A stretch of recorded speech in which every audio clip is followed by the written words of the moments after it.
I avoided writing a book with everything I had, y'all.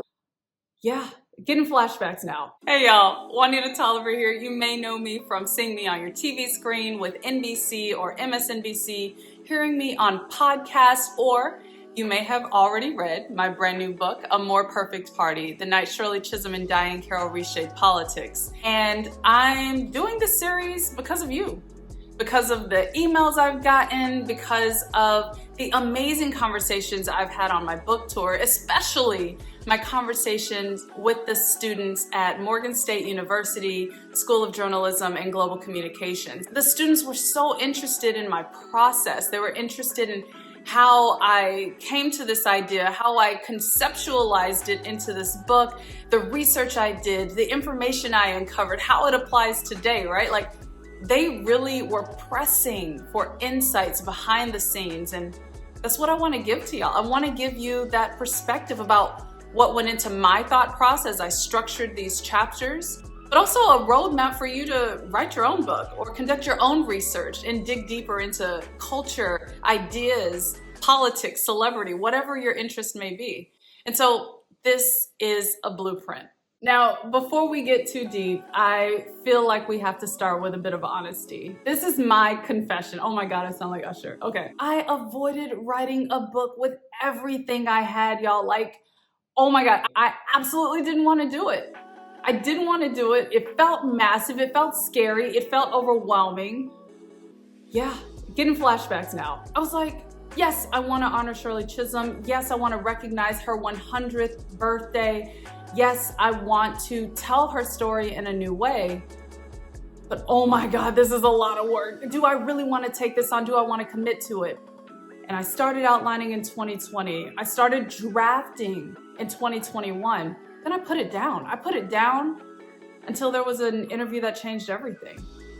An interview with Congresswoman Barbara Lee, where she just casually said, because I was the one who talked to the Black Panther Party, to Huey Newton, to get them involved in voter registration and in her campaign. I took Huey Newton to a fundraiser at Diahann Carroll's house in Los Angeles so he could meet Shirley Chisholm and get to know her so they could get committed to getting involved in the campaign.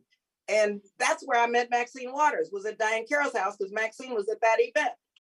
I said, hold up. I'm pretty sure I screamed on audio.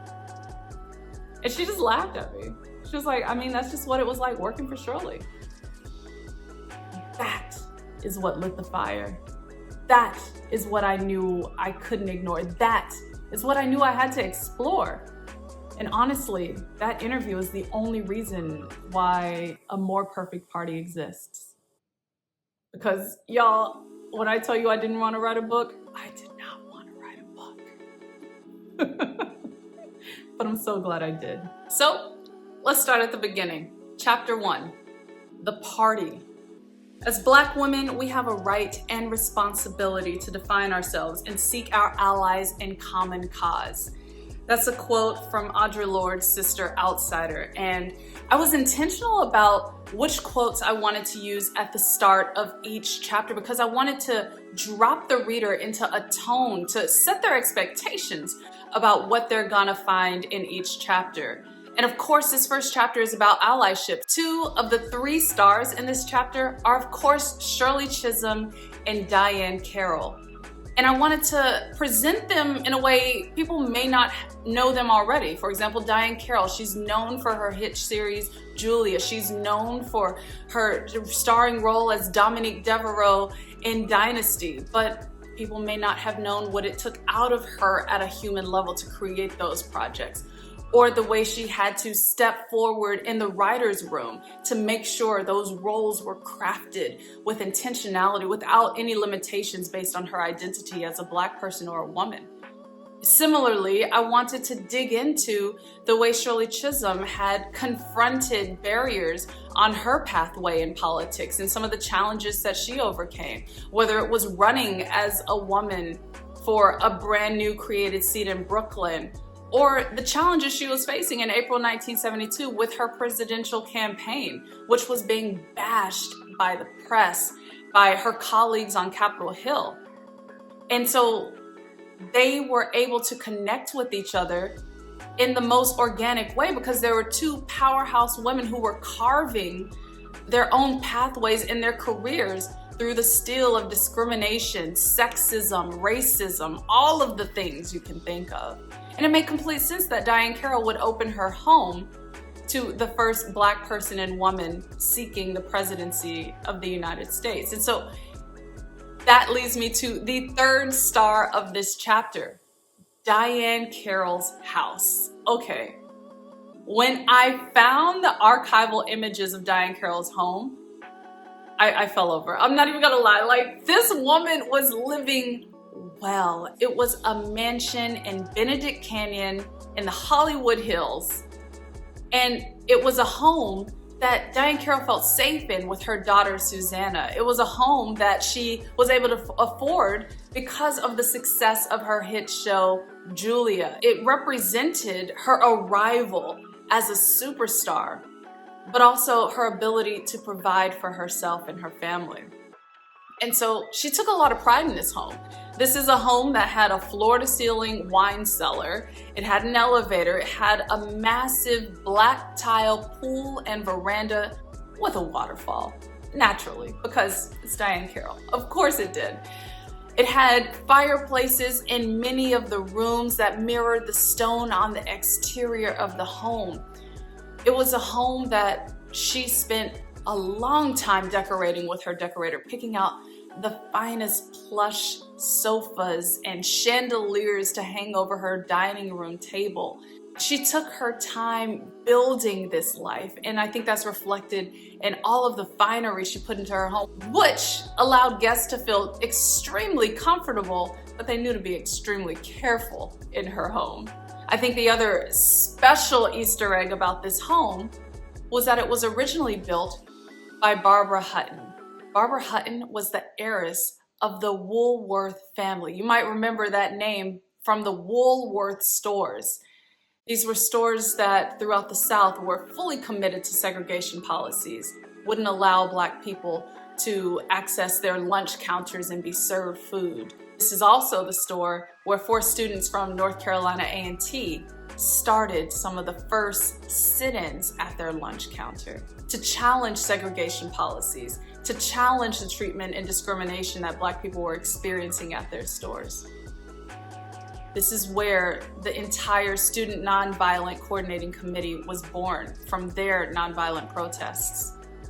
And so it gave me extreme delight. Like, yo, when I found this out, I squealed when I found out who built this house, because the Woolworths ancestors would have been clutching their pearls at a Black woman superstar hosting an event for the first Black woman to run for president of the United States. Like, insane. I couldn't believe it. And I took extra care in defining that reality in chapter 1. I wanted people to understand the significance of this setting for this massive event for Shirley Chisholm, a setting that was owned by Diahann Carroll, and the beauty of that. And honestly, it's the type of irony that I hope readers latched onto and celebrated the same way I celebrated when I found out about it, because it's one of those happy delights, the way the universe works. So in that spirit of that delight, I knew I wanted to start chapter 1 by describing this lavish, beautiful setting that Diahann Carroll lived in. I wanted to highlight the significance and irony of the setting. And I took a lot of this chapter from the sample chapter that I wrote with my book proposal. All I gotta say, shout out to the team at Legacy Lit for seeing my visions, understanding what I was hoping to achieve with this book, and helping me to craft it into what readers ultimately received. That proposal was a mess, y'all, and I'll tell you explicitly why it was a mess. I was trying to throw in every detail, every bit of research, every bit of information I could find to show the publishing house, look, this story has legs that will last 10 chapters. This story has engaging research behind it that can back up all of the storytelling, all of the hypotheses, all of the statements that I was making. Now, what it turned out to be was a disjointed piecing together of the structure of the book. And while I'm embarrassed by it, I'm still proud of it, because that is the first step in writing, being that vulnerable, attempting to craft something the first time. Y'all, the courage it takes. But the biggest lesson I learned while writing chapter 1 and writing the entire book is that writing doesn't have to be a lonely process. There are ways to find community. The first way I found community in this process was through a friend, Disha Dyer. She hosted a reception and a dinner to celebrate Toni Morrison and Audre Lorde's birthdays.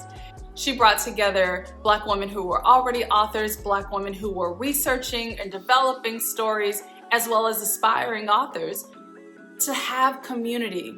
Because something that she understood, like me, was that writing is a lonely journey. It's a lonely process. But she also understood it didn't have to be. There, I met a creative coach who helped me flesh out some ideas. There, I felt more comfortable in identifying who my first reader would be. My good friend, Rachel Scarrett, who also served as a writing coach on this project. It was there that I understood that there are people around me who can hold my hand. And it's not wrong to ask for help and hand-holding. Y'all, I'm a Cancer, so I feel deeply. It was really helpful to have that team around me in person that I could call on. I think also virtually, there was Jamie Attenberg's 1,000 Words of Summer program that actually helped kickstart my process with writing that proposal, with writing through chapter 1.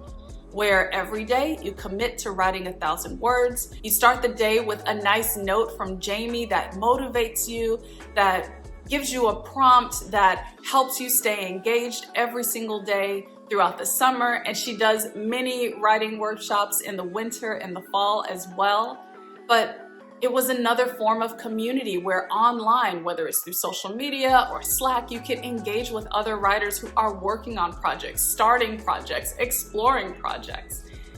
And so it was another base point where there was community and I was not alone in this process. The other big lesson I learned as an anxious girl, starting with chapter 1, was set a schedule. Y'all, a schedule will save you. A schedule will save you because it gives you routine. And for my anxious brain, that is critical. Y'all have seen my routine and you probably haven't even noticed because, for example, every time I go on air, you will see me with hair to one side.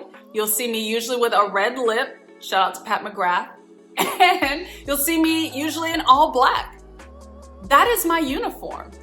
That allows me to feel prepared. That allows me to focus on the substance. And the same goes for writing. Set your explicit time to start. Get your comfy clothes. This is my Hanifa wrap cardigan that I wrote a lot of this book in because it's comfortable. The fabrics make me feel happy. The color makes me feel happy. But getting all of those mechanics down to a meal plan, a writing time, a writing space. For me, that was in my office, on the couch, or at the desk, right? Like getting all of that together, carving out that time and committing to it. Rewarding yourself every time you're committed to it with more words on the page. It's critical to this process. Critical. So this was just the start. And I'm gonna be going throughout the book, talking through the stars of each chapter, my process and how I developed each chapter, and lessons I learned while writing each chapter because it's something different every single time. For example, chapter 3, which was about Shirley Chisholm's relationship with the Black Panthers, mind-blowing. And I wanted to include every bit of research I found from the FBI files. As heartbreaking as it was to dig through those records, I wanted it to be documented. I wanted to show readers exactly what the Black Panthers and Huey P. Newton and Bobby Seale were up against. But I couldn't include everything. So that chapter, we'll talk about cuts. All right, if you enjoyed this video, like and subscribe and tune in for the next chapter of A More Perfect Party.